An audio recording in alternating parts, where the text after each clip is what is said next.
Good evening class 12th। आज हम start करेंगे अपने ग्रुप 16 में आगे की रिएक्शंस। और रिएक्शन है रिएक्शन विद हाइड्रोजन एंड हम पढ़ेंगे रिएक्शन विद ऑक्सीजन। मैं बार बार बोलूँगा रिएक्शन कुछ खास नहीं है, रिएक्शन आप इजीली कर लोगे। जैसे मैं बोलूँगा आपसे O2 प्लस H2, तो 6th क्लास का बच्चा भी कर लेगा H2O। तो रिएक्शन इंपॉर्टेंट नहीं है, उसके क्वेश्चंस इंपॉर्टेंट है। तो क्वेश्चंस पे आ रहा हूँ मैं डायरेक्टली, और इंपॉर्टेंट है क्वेश्चन। इंपॉर्टेंट क्या है देखिए, अगर आपका ग्रुप 16 एलिमेंट्स हाइड्रोजन से रिएक्शन करता है तो वो इस टाइप के हाइड्राइड्स को फॉर्म करता है। ई का मतलब है वो एलिमेंट ग्रुप 16 का, okay. H2E category of hydrides क्या बनाएगा, ये सब बनाएगा। टॉप से बॉटम चलोगे, एसिडिक बिहेवियर और रिड्यूसिंग बिहेवियर इंक्रीज होगा। क्यों इंक्रीज होगा? टॉप से बॉटम चलने पर हाइड्रोजन और एलिमेंट की बॉन्ड लेंथ बढ़ेगी, सही है। So when we go top to bottom the bond length increase, और जब बॉन्ड लेंथ इंक्रीज होगी तो आपको पता है bigger bond is always weak bond, तो bond can be broken easily. तो अगर क्वेश्चन पूछूं मैं आपसे H2PO और H2O इन दोनों में ज्यादा एसिडिक कौन है, तो आप बोलोगे H2PO इज मोर एसिडिक। क्यों? Because H2PO bond can be broken easily, क्योंकि इसकी बॉन्ड लेंथ ज्यादा है। बट सबसे ज्यादा क्वेश्चन पूछता है इसके ऊपर। H2S एसिडिक है बट H2O कम एसिडिक है। क्यों? वही रीजन, बॉन्ड लेंथ वाला। एक और क्वेश्चन है इसमें, H2S is gas and H2O is liquid. तो क्वेश्चन इंपॉर्टेंट है, ये किसी काम का नहीं है कि H2O बनेगा H2EO बनेगा।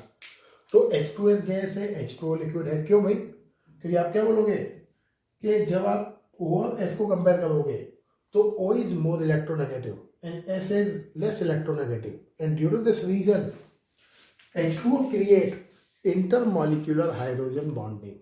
वाटर के मॉलिक्यूल में हाइड्रोजन बॉन्ड प्रेजेंट होता है, जबकि H2S गैस में हाइड्रोजन बॉन्ड प्रेजेंट नहीं होता है, because less electronegative sulphur can not form strong hydrogen bond with other H2S molecule. इसीलिए H2S गैस है, आपका H2O लिक्विड है। अब जैसे पूछ ले H2PO is better reducing agent, मतलब H2PO हाइड्रोजन को इजीली रिलीज क्यों करता है? क्यों करता है बताइए मैंने आपको, है ना। तो क्वेश्चंस इंपॉर्टेंट है, इस तरह के क्वेश्चंस आपको पी ब्लॉक में इस टॉपिक से आएंगे, बाकी कोई काम करेंगे, है ना। सेम चीज देखिए reaction with oxygen. 16th block element two type के ऑक्साइड्स बनाते हैं, एक बनाते हैं EO2 और एक बनाता है EO3। अब जैसे O2 और O3 हो गया, SO2 SO3, SeO2 SeO3 and that's all the things. अब यहाँ देखिए जो SO3 कैटेगरी है उसमें ऑक्सीडेशन स्टेट है +6, और SO2 कैटेगरी में ऑक्सीडेशन स्टेट है +4। अब आप क्या बोलोगे, टॉप से बॉटम चलने पर +6 की जो स्टेबिलिटी है वो कम होती है। क्यों होती है? Due to the inert pair effect. And top से बॉटम चलने पर +4 की स्टेबिलिटी बढ़ती है। क्यों बढ़ती है? Due to the inert pair effect. Detail बता दिया है मैंने ना। अब क्वेश्चंस क्या आएंगे, अब देखो question number 1, O2 and SO2 ये गैस है, SeO2 लिक्विड है, TiO2 PoO2 सॉलिड्स है। तो टॉप से बॉटम कहीं भी चलो, यहाँ भी वही चीज हाल है, वही हाल नीचे भी है ना। तो टॉप से बॉटम चलने पर क्या होगा, मॉलिक्यूल का साइज बढ़ेगा, और मॉलिक्यूल का साइज बढ़ने की वजह से van der Waals force of attraction भी बढ़ेगा, और van der Waals force of attraction बढ़ने से आपके मॉलिक्यूल क्लोजली पैक्ड होंगे और वो फिनोमिना दिखेगी आपको गैस, लिक्विड और सॉलिड्स की। मैंने बोला अगर आपसे PoO2 और O2 में से किसका बॉइलिंग पॉइंट ज़्यादा है, तो आप क्या बोलोगे, PoO2 का बॉइलिंग पॉइंट ज़्यादा है। क्यों ज़्यादा है? Strong van der Waals force of attraction है बिटवीन दी मॉलिक्यूल। अब बोलोगे सर यहाँ भी तो आप ये बोल सकते थे, van der Waals force of attraction कहाँ लगता है? मॉलिक्यूल के बीच में। यहाँ हम क्या बात कर रहे हैं, हम यहाँ बॉन्ड को ब्रेक करने की बात करते हैं। जब भी आप बॉन्ड को ब्रेक करोगे आपको देखना है बॉन्ड लेंथ को। जब भी आप मेल्टिंग पॉइंट, बॉइलिंग पॉइंट की बात करोगे आपको देखना है मॉलिक्यूल को दूर करने को। यहाँ हम बॉन्ड नहीं तोड़ना है, we are not going to break bond between polonium and oxygen. हम क्या कर रहे हैं, पोलोनियम ऑक्साइड के बहुत सारे मॉलिक्यूल के बीच के फोर्स ऑफ अट्रैक्शन को देख रहे हैं। तो ये चीज ध्यान देना। अब क्वेश्चन देखो आप, एक रूल पढ़ा होगा आपने, फजांस का रूल। फजांस का रूल क्या बोलता है, जैसे जैसे पॉजिटिव चार्ज इंक्रीज होगा एसिडिक बिहेवियर भी इंक्रीज होगा। ये फजांस का रूल है।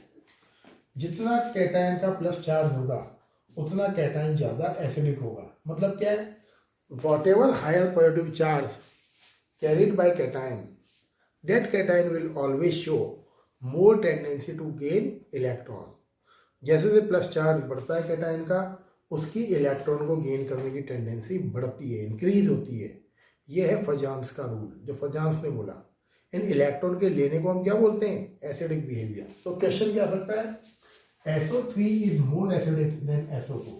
क्यों है SO3 more acidic, because SO3 में स्टेट क्या है +6, SO2 में क्या है +4। Got it? एक और चीज पूछ सकता है, SO3 कोवेलेंट है किससे ज्यादा, SO2 से। SO3 is more covalent then SO2। तो सेम कहानी है। तो फजांस दो चीज बोलता है स्पेशली, कि कैटायन का पॉजिटिव चार्ज बढ़ेगा तो acidic behaviour and covalent behaviour बढ़ेगा। ये ध्यान रखना, यहाँ आपको उलझा सकता है। ये भी बोल सकता है कि SO3 लेस आयनिक है किससे, SO2 से। तो क्वेश्चन बहुत सारे पी ब्लॉक में, वो कंट्रोल तभी आएंगे आपके जब आपको छोटे छोटे पॉइंट्स पर कमांड होगी। अब जैसे यहाँ देखिए, ये इनर पैरा वाला कॉन्सेप्ट, ये इनर पैरा वाला, अब यहाँ बोलते हैं आपसे, देखिए POO3। मैं क्वेश्चन बनाता हूँ, इसको हटाता हूँ पहले। यहाँ ये जो इजी वाली चीज़ है, देखो ध्यान से। अब जैसे देखो आप, मैंने क्वेश्चन बना दिया है, POO2 मोर stable than POO3। Y, POO2 ज्यादा स्टेबल है POO3 से। अब क्या समझोगे, +4 है और +6 है। पोलोनियम में कौन सी स्टेट ज्यादा स्टेबल है, +4 ज्यादा स्टेबल है। आप क्या बोलोगे, according to inner pair effect polonium show more stable +4 state. Due to this reason POO2 is more stable than POO3। इसको ऐसे ही पूछ सकता है, POO3 is better oxidizing agent। Why? POO3 एक बेटर ऑक्सीडाइजिंग एजेंट है। ऑक्सीडाइजिंग एजेंट का मतलब है गेन इलेक्ट्रॉन, इलेक्ट्रॉन गेन करने वाला एजेंट है। क्यों, क्योंकि वो इलेक्ट्रॉन गेन करके क्या करेगा, अपनी +6 स्टेट को +4 में ले जाने की टेंडेंसी शो करेगा। सही है। तो ये अब यहाँ से क्वेश्चंस आना चालू होंगे आपके रीजनिंग के, और तैयार है ना इन चीज़ों के लिए। ओके, आगे बढ़े, आगे देखते हैं नेक्स्ट टॉपिक को। देखिए आप रिएक्शन विद हेलोजेंस को, अगेन मैं बोलूँगा रिएक्शन सिंपल से, रिएक्शंस में कुछ नहीं है, +2 +4 +6 शो करेगा, है ना। अब थोड़ा सा बुक से बाहर भी निकलना है, दिमाग लगाना है। क्यों निकलना है, ये चीज़ें सामने आएंगी। अब थोड़ा दमदार चीज़ें आएंगी। अब जैसे क्या है, मैंने बोला +2 शो कर सकते हैं, +4 शो कर सकते हैं, +6 शो कर सकते हैं, है ना। क्यों कर सकते हैं, because halogens are more electronegative. इसलिए क्या करेंगे, आपके 16 ब्लॉक के एलिमेंट्स हाई इलेक्ट्रोनेगेटिव एटम के साथ पॉजिटिव वैलेंसी शो करेंगे। और 16 ब्लॉक में आपने क्या क्या पढ़ी पॉजिटिव वैलेंसी, एक तो पढ़ी -2 जो माइनस में थी, फिर +2 +4 +6। तो -2 तो शो करेगा नहीं, शो क्या करेगा, +2 +4 +6। लेकिन कहाँ प्रॉब्लम, देखिए ऑक्सीजन के साथ OF2 बनता है। बहुत सारे क्वेश्चंस हैं, बहुत ध्यान से सुनना जो बता रहा हूँ। O क्या बनाता है, OF2 OF4 OF6 नहीं बनता है। अब क्वेश्चन आ जाए OF6 नहीं बनता है क्यों, तो आपको बोलना है because oxygen does not carry vacant D orbital. Oxygen के पास वैकेंट डी ऑर्बिटल नहीं होता है, इसलिए oxygen can not form 6 bond with fluorine. Question number 1, बहुत सारे क्वेश्चन हैं, ये क्रिएट हुआ है ना। क्वेश्चन नंबर 2 देखिए, यहां अगर मुझे क्रिएट करना है, OF2 बनता है, क्यों बनता है भाई, ऑक्सीजन कम इलेक्ट्रोनेगेटिव है तो फ्लोरीन ज्यादा इलेक्ट्रोनेगेटिव है। तो क्या शो कर रहा है ऑक्सीजन, यहाँ +2, यहाँ क्या शो कर रहा है +6, लेकिन बनेगा नहीं। यहाँ क्या शो कर रहा है +4, +4 क्यों शो करता है, क्योंकि ऑक्सीजन का इलेक्ट्रॉनिक कॉन्फ़िगरेशन क्या है 1:2 2s2 2p4, तो 4 के p के सारे 4 इलेक्ट्रॉन से रिलीज कर सकता है। प्लस 6 ऑब्टेन करना थोड़ा मुश्किल है। क्यों मुश्किल है? एक्सपेंशन पॉसिबल नहीं है। दूसरी चीज ये भी नहीं लिखोगे तो आप लिखोगे s orbital is very very close towards the nucleus, that's why not participate in reaction. इतनी पावर ही नहीं है फ्लोरीन के पास कि 6 इलेक्ट्रॉन ऑक्सीजन के कैप्चर कर ले। तो बहुत सारे तरीके हैं आंसर्स देने के। वैकेंट ऑर्बिटल नहीं है, ये लिख सकते हो। 6 bond can not be formed initially, ये लिख सकते हो कि oxygen is too small and 2s orbital is deeply penetrated towards the nucleus, so fluorine cannot capture out 6 electron in chemical reaction। But सबसे ज़्यादा जो इंपॉर्टेंट पॉइंट है वो d ऑर्बिटल वाला है। देखिए अब आगे समझिए, मैंने बोला OF2 पॉसिबल है लेकिन OCl2 पॉसिबल नहीं है। अब बोलोगे सर OF2 तो पॉसिबल है, OCl2 पॉसिबल क्यों नहीं है? तो थोड़ा दिमाग लगाइए। दिमाग क्या लगाइए? फ्लोरीन ऑक्सीजन से ज़्यादा इलेक्ट्रोनेगेटिव है, इसलिए फ्लोरीन -1 शो कर सकता है ऑक्सीजन के सामने, लेकिन क्लोरीन ऑक्सीजन से कम इलेक्ट्रोनेगेटिव है और कम इलेक्ट्रोनेगेटिव होने की वजह से oxygen can not show -2 and chlorine can not show -1। ये क्वेश्चन बहुत पूछते हैं। OCl2 पॉसिबल नहीं होता है बट OF2 पॉसिबल है। आगे क्वेश्चन निकल के OF2 तो पॉसिबल है बट OCl2 पॉसिबल नहीं है। तो OCl2 क्यों नहीं है? बस क्लोरीन इज लेस इलेक्ट्रोनेगेटिव। लेकिन अब पूछ ले क्या पॉसिबल है? Cl2 पॉसिबल है। क्यों? क्योंकि ऑक्सीजन ज्यादा इलेक्ट्रोनेगेटिव है क्लोरीन से। ऑक्सीजन के प्रेजेंस में क्लोरीन क्या शो करेगा? +1 शो करेगा। क्लियर है? तो ये चीजें पढ़नी है हमें, वो नहीं पढ़ना है कि रिएक्शन करके क्या बनेगा, वो तो पकड़ ही लोगे। मैं नहीं पढ़ाऊंगा, तुम पढ़ लोगे, आप सारे लोग उस चीज को करने के लिए। बट मेन ये क्वेश्चन करने कि OCl2 करेक्ट है या Cl2 करेक्ट है, ये करेक्ट है। ओके, सेम चीज यहाँ देखिए, SF2 बनेगा, SF4 बनेगा, SF6 बनेगा। क्या कभी आपने सुना नाम HCl6 का? सुना है कभी कि HCl6 होता है? नहीं सुना होगा। SF6 तो सुना है, तो क्यों नहीं सुना अभी? क्लोरीन लेस इलेक्ट्रोनेगेटिव है। और दूसरी बड़ी चीज, क्लोरीन का साइज बिगर होता है and bigger size chlorine, 6 chlorine atom of bigger size cannot be accommodated on the sulfur atom। क्या कभी सुना है SBr5 होता है? नहीं होता है। क्यों नहीं होता है भाई? A big size of bromine atom cannot be accommodated on small size of sulfur। अब अगर आप यहाँ ये लिखोगे कि सल्फर के पास वैकेंट d ऑर्बिटल नहीं है तो ये रॉन्ग है। क्यों रॉन्ग है? बिकॉज सल्फर के पास वैकेंट d ऑर्बिटल है, इसलिए तो उसने SF6 बनाया है। अगर वैकेंट d ऑर्बिटल होता ही नहीं तो SF6 क्यों बनाता वो? इसके पास वैकेंट d ऑर्बिटल है लेकिन SF6 बनता है, HCl6 नहीं बनता। क्यों? क्योंकि क्लोरीन के साइज बड़ा है। क्या हम किसी एलिफेंट पर 6 डायनासोर्स को फिट कर सकते हैं क्या? या किसी एलिफेंट पर 6 एलिफेंट्स को सेट कर सकते हैं? पॉसिबल ही नहीं है। तो वही कहानी यहाँ साइज के ऊपर आएगा क्वेश्चन, है ना? What it? दूसरी चीज, जो स्टेबिलिटी है हैलाइड्स की सबसे ज्यादा होती है F-1 की। मतलब फ्लोरीन के जो हैलाइड्स वाले कंपाउंड्स हैं वो ज्यादा स्टेबल होते हैं। क्यों? क्योंकि फ्लोरीन एटम का साइज छोटा होता है and due to the smaller size of fluorine can be adjusted easily around of that 16th block element. मैंने बोला SF2 ज्यादा स्टेबल है या कुछ और भी लिखते हैं, या SeF2 ज्यादा स्टेबल है। ये ज्यादा स्टेबल है या ये ज्यादा स्टेबल है? तो आप बोलोगे साइज का रेशियो अगर देखें तो ये ज्यादा स्टेबल है। क्यों? क्योंकि fluorine easily accommodated on bigger size of selenium. Clear है? तो जनरल क्वेश्चंस हैं। अब जो पी ब्लॉक का लेवल आएगा ना वो ऐसा आएगा जिसमें आपका IQ काम करेगा, क्योंकि जो कोई भी टीचर आपको सारे क्वेश्चन टेस्ट नहीं करा सकता, कहीं से भी क्वेश्चंस क्रिएट कर सकता है। अब आगे देखिए आप क्या बोल रहा है, SF6 is more stable then SBr6। ये NCERT क्वेश्चन है, तो रीजन बताइए मैंने। SF6 इज मोर एसिडिक और कोवलेंट देन SF2। ओके, पता है? ये +6 स्टेट और ये +2 स्टेट। ऑफ कोर्स होना ही है मोर एसिडिक, है ना। तो ये ध्यान रखना, रिएक्शन विद हैलोजन वाला कॉन्सेप्ट। बाकी इसके साथ साथ वो भी चलेंगे, इनर्ट पेयर इफेक्ट, सब कुछ कॉमन है, बिल्कुल वैसा का वैसा ही। जैसे मैंने लिखा POF2 और POF4, इन दोनों में से जल्दी कौन बनेगा? तो जल्दी बनेगा ये।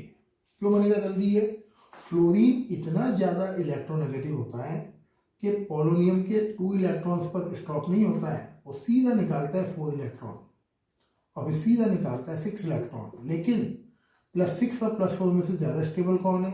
+4 ज़्यादा स्टेबल है। क्यों स्टेबल है? Inert pair effect. तो जो पढ़ोगे ना टॉपिक आप, तो टॉपिक को क्वेश्चंस के पॉइंट ऑफ व्यू से पढ़ो कि क्वेश्चंस क्या क्या आ सकता है। क्योंकि आना क्वेश्चन नहीं हो, आएंगे ऐसे ही उल्टे सीधे क्वेश्चन जो मैं आपको करा रहा हूँ, है ना। इसका ध्यान रखना। आगे बढ़ते हैं। अब आपका नेक्स्ट टॉपिक है इसमें ऑक्सीजन। देखिए बेटा, नेक्स्ट टॉपिक देखिए आप, ऑक्सीजन। अब ऑक्सीजन में देखिए रिएक्शंस ही रिएक्शंस हैं और रिएक्शन बहुत सिंपल है। रिएक्शन में कुछ खास इंपॉर्टेंट है नहीं, इसलिए फटाफट निकालता हूँ इस टॉपिक को। देखिए ये रिएक्शन आ सकता है ऑक्सीजन की लैब मेथड। फर्स्ट टाइम जो साइंटिस्ट है आपका लेवोशियर है शायद, हाँ लेवोशियर ही है। तो लेवोशियर ने क्या करा, KClO3 लिया, पोटेशियम क्लोरेट, और उसको हीट करा मैग्नीज डाइऑक्साइड के प्रेजेंस में। करना कुछ नहीं है, KCl अलग NO2 अलग, ये लैब मेथड है आपका। बाकी फ्रॉम मेटल ऑक्साइड हीट करिए, मेटल अलग O2 अलग, हाइड्रोजन पेरोक्साइड हीट करिए MnO2 प्रेजेंस में, वाटर एंड ऑक्सीजन अलग है। यहाँ क्वेश्चन आ सकता है। क्वेश्चन क्या आ सकता है? We should not store hydrogen peroxide longer time. मतलब हमें हाइड्रोजन पेरोक्साइड को लॉन्ग टाइम के लिए स्टोर नहीं करना चाहिए। क्यों नहीं करना चाहिए? Because after some time H2O2 decompose into H2O and oxygen. ध्यान रखना, इंपॉर्टेंट है ना। देखिए H2O का इलेक्ट्रिक करंट पास करोगे वाटर में, electrolysis of water, H2NO2 form हो गया, 10th का है ना। Fractional distillation of air, industrial method में हम ऑक्सीजन को बनाते हैं एयर के फ्रैक्शनल डिस्टिलेशन से। Got it? तो मेरे अकॉर्डिंग इसमें ऐसा कुछ आने लायक है नहीं। यहाँ से क्वेश्चन पूछ ले तो पूछ ले आपसे, बाकी यहाँ से पूछ ले पूछ ले, मैं देखा नहीं कुछ ज़्यादा कुछ, है ना।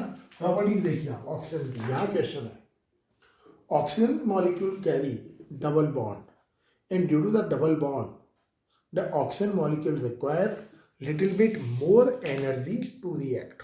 जब ऑक्सीजन मॉलिक्यूल किसी भी केमिकल रिएक्शन में पार्टिसिपेट करता है तो उसे थोड़ी ज़्यादा एनर्जी की रिक्वायरमेंट होती है, because the molecule carry double bond. दूसरी चीज़, रिएक्शंस हैं मेटल के साथ, फॉस्फोरस के साथ, एयर के साथ, सी के साथ, oxides are formed. Okay, ZnS+O2, ZnO+O2, SO2 roasting बोलते हैं इसको, पढ़ा हुआ है आपने। हाइड्रोकार्बन को बर्न करोगे क्या बनेगा? CO2 and H2O। SO2 को ऑक्सीजन में बर्न करोगे या हीट करोगे क्या बनेगा? SO3। ये जो मेथड है, ये रिएक्शन इंपॉर्टेंट है। ये रिएक्शन H2SO4 को फॉर्म करने की रिएक्शन है। मतलब अभी पढ़ाऊँ आगे में, सल्फ्यूरिक एसिड जब हम बनाते हैं उसको बनाने में ये रिएक्शन अपना इंपॉर्टेंट रोल प्ले करती है। And last HCl+O2 H2O+Cl2। बोलने में क्या लग रहा है? मतलब यहाँ भी सिंपल है, ये सब सिंपल है। अब ये देखो आप, अब आप ये भी क्या बोलोगे? सिंपल ही तो है सर, क्या है? H2 हो गया, Cl2 हो गया, लेकिन नहीं। देखो क्लोरीन की स्टेट क्या है यहाँ? -1। ऑक्सीजन की क्या है? 0। यहाँ ऑक्सीजन की क्या है? -2। क्लोरीन की क्या है? 0। मतलब क्या प्रूव कर रहा है ये रिएक्शन प्रूव करती है oxygen is more electronegative than chlorine. क्यों? इसीलिए ऑक्सीजन क्या कर रहा है? क्लोरीन को -1 स्टेट से 0 में लेकर जा रहा है और खुद क्या कर रहा है? -2 में चेंज हो रहा है। ये प्रूव क्या कर रहा है? ऑक्सीजन क्लोरीन के इलेक्ट्रॉन्स को अपनी ओर कैप्चर कर रहा है। And this is the proof of oxygen is more electronegative than chlorine. अब अगर आपको ये चीज समझ में आ गई तो आप कोई सी भी केमिकल रिएक्शन थोड़ा लॉजिक लगा के जनरेट कर सकते हो, है ना।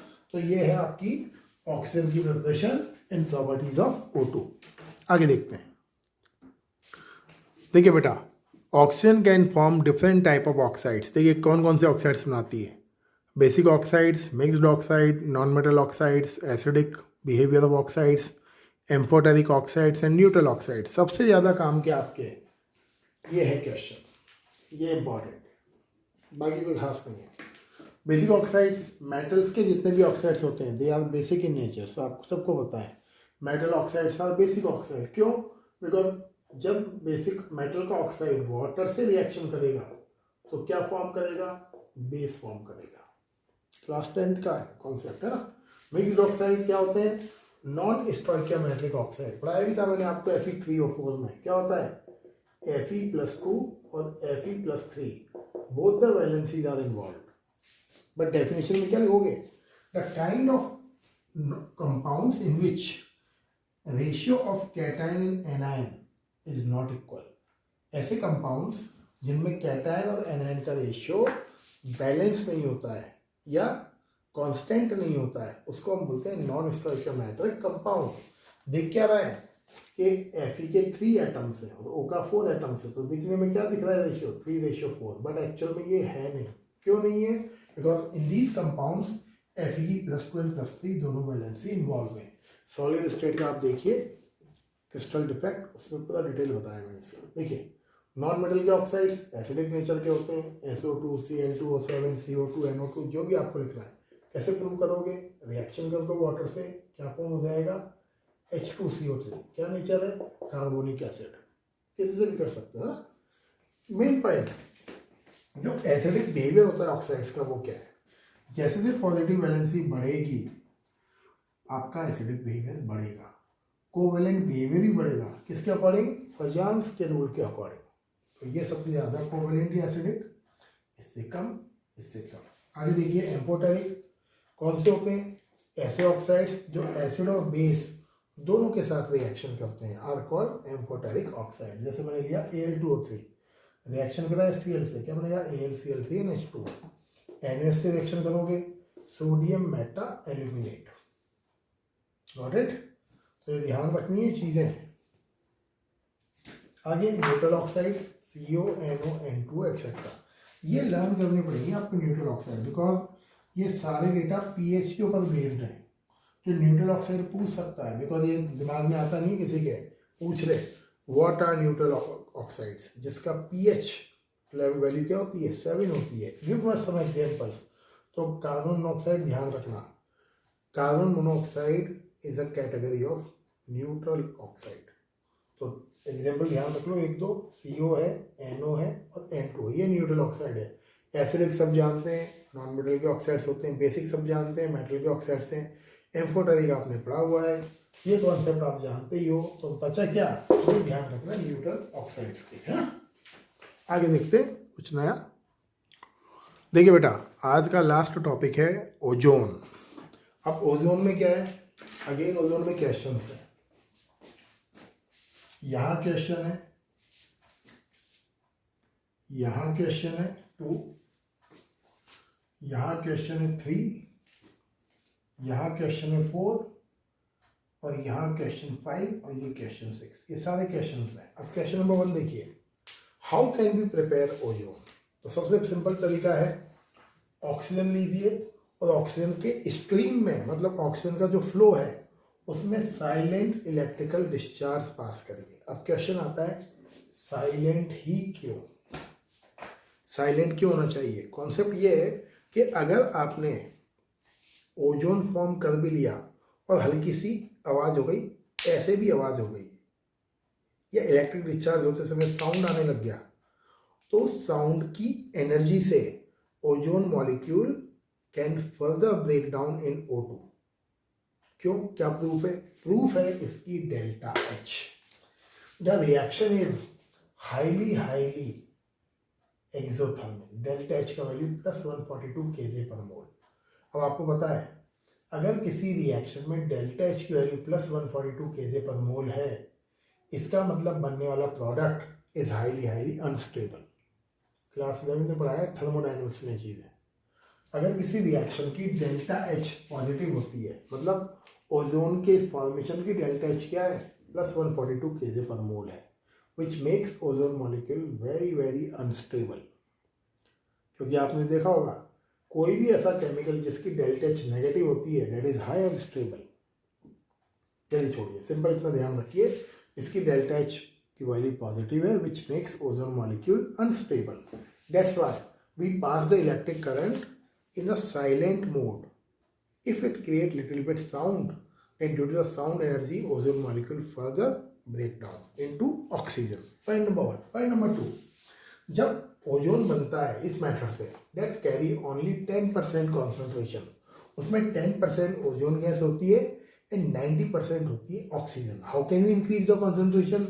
We are having a device battery ozonizer. हम क्या करते हैं, इस ओजोन गैस को पास करते हैं ओजोनाइजर बैटरी से. तो वो बैटरी क्या करती है, जितनी भी 90% ऑक्सीजन है उसको एब्जॉर्ब कर लेती है, और एब्जॉर्ब करने से क्या होता है, O3 की कॉन्सेंट्रेशन बढ़ती है. सही. अगला point, O3 is thermodynamically unstable. क्यों? Because when O3 split the delta H become negative. अब यहाँ देखिए थर्मोडायनेमिक्स का कॉन्सेप्ट, जब ओजोन ब्रेक होता है तो डेल्टा एच नेगेटिव होता है. अब ओजोन ब्रेक होगा ऐसे, ध्यान से सुनना मेरी बात, ये G ब्रेक हुआ O2 प्लस 1/2 O2 में, ये नेसेंट ऑक्सीजन में. चाहो तो आप इसको ऐसे लिख सकते हो, जरूरी नहीं है, O2 ही कर लो, बैलेंस हम कर ही लेंगे, है ना. ये 2 और ये 3. अब देखिए ध्यान से, आपके 2 मॉलिक्यूल से 3 मॉलिक्यूल O2 फॉर्म हुआ, मतलब ज्यादा अमाउंट बना किसका, गैसियस प्रोडक्ट का. 2 मोल गैस से 3 मोल गैस फॉर्म हुई, और जब गैस के ज़्यादा मॉलिक्यूल्स बनते हैं तो एंट्रोपी बढ़ती है, रैंडम बिहेवियर बढ़ता है मॉलिक्यूल्स का, और रैंडम बिहेवियर बढ़ेगा तो डेल्टा एच बिकम पॉजिटिव. तो आप क्या बोलोगे, O2 जब स्प्लिट होता है O3 तो डेल्टा एच इज नेगेटिव, क्योंकि अनस्टेबल है ये, और ब्रेक होके ये बनेगा तो O2 क्या है, स्टेबल.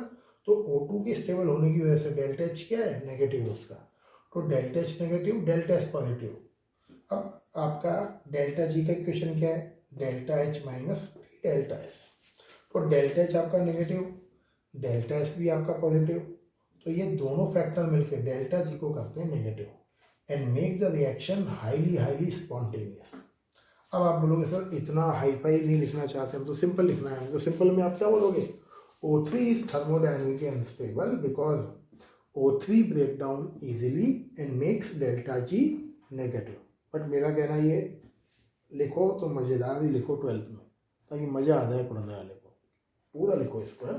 आगे देखिए, O3 is powerful oxidizing reagent. Ozone क्या होता है, पावरफुल ऑक्सीडाइजिंग रिएजेंट होता है. अब जब भी आप इसकी रिएक्शन करोगे, इसमें एक बात ध्यान रखना, ओजोन जब भी किसी केमिकल से रिएक्शन करेगा उसको ऑक्सीडाइज करेगा और खुद चेंज होगा O2 में. ये 2 चीज़ दिमाग में बिठा लो, बाकी अब नहीं भी लिखोगे कोई फर्क नहीं पड़ना है. जब भी ओजोन रिएक्शन करेगा, जिसके साथ रिएक्शन करेगा उसको करेगा ऑक्सीडाइज, ऑक्सीजन देगा उसे और खुद चेंज होगा O2 में. तो देखिए, ozone is powerful oxidizing agent because it release nascent oxygen. जैसे देखिए, मैंने PbS का रिएक्शन करा O3 से, तो मैंने PbS को ऑक्सीडाइज करा PbSO4 में और खुद चेंज हो गया ये O2 में. बैलेंस तो ही जाएगा, है ना.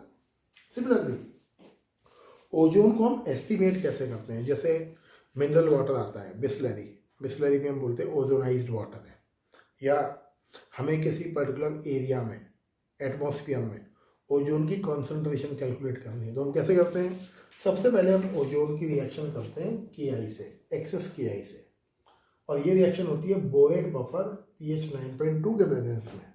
बोरेट बफर होता है बोरिक एसिड का बफर, बोरिक एसिड से बनता है बफर, उस बफर की pH हम रखते हैं 9.2. बफर सॉल्यूशन जानते हो, चैप्टर इक्विलिब्रियम. तो बफर सॉल्यूशन जिस बोरेट बफर लेते हैं pH कैप 9.2, उस पे हम रिएक्शन करते हैं O3 और Ki का. अब यहाँ देखो रिएक्शन से क्या होता है, O3 क्या करता है, अब Ki की स्टेट देखो आप -1 और K की देखो +1, तो ये क्या करता है, K को ऑक्सीडाइज करता है और I को भी ऑक्सीडाइज करता है, इसके इलेक्ट्रॉन छीनता है, तो I को चेंज करता है I2 में और K को चेंज करता है K2 में, खुद चेंज होता है O2 में. तो अब रिएक्शन समझ में आ रही है, जब भी ओजोन रिएक्शन करेगा किसी केमिकल से तो उसको ऑक्सीजन देगा और खुद चेंज होगा O2 में. ये जो आयोडीन बनता है इसकी हम टाइट्रेशन करते हैं सोडियम थायोसल्फेट से, और उसकी टाइट्रेशन करने से हमें पता लगती है ओजोन की कॉन्सेंट्रेशन. इतना ही डिटेल आपके NCERT में रिफ्रेशर्स में मेंशन है, ये एक्चुअली प्रैक्टिकल मेथड है। ये इस पर क्वेश्चन आया है 2018 या 19 के पेपर में, 1 या 2 मार्क्स का है शायद ये, है ना। तो अगर पूछेगा how can we measure the concentration of ozone, तो इस फॉर्म में इसको लिखना है 2 या 3 लाइन्स में। एंड लास्ट जो सुपरसोनिक प्लेन्स होते हैं, सुपरसोनिक प्लेन के जो एग्जॉस्ट होते हैं, उस एग्जॉस्ट में एनो गैस होती है, और ये एनो गैस ओजोन की दुश्मन है। जो ओजोन लेयर है आपके, जो आपको जो हार्मफुल सन रेज से बचाती है, उस ओजोन लेयर में जाकर ये एनो O3 को ब्रेक डाउन करती है NO2 एंड O2 में, एंड क्रिएट करती है ओजोन होल। क्लियर, ये कहानी सुनी हुई आपने।